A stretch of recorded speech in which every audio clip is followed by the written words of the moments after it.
Jedeme na letiště. To je skvělý. Prah.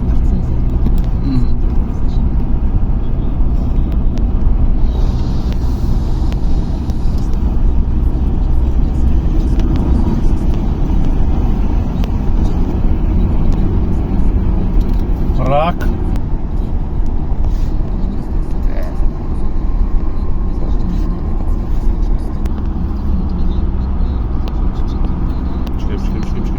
Ale Mercedes, dobrý Mercedes.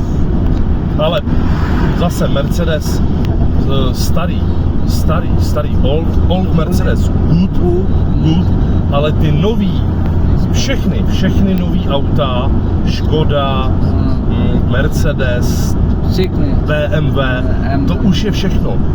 Euronormy, emise, ekologia, už je to na hovno. Víš? Ale old Mercedes jako... Dobrý, chápu. No viděl jsi, jakýho mám Mercedesa v garáži, toho bílýho? Já doma, jakýho mám v garáži, to bílý. Jo, to viděl. To je prostě, to je... A teď funguje nebo ne? To víš jo. To nikdy neviděl. No, já si nejezdím, protože já šetřím to auto.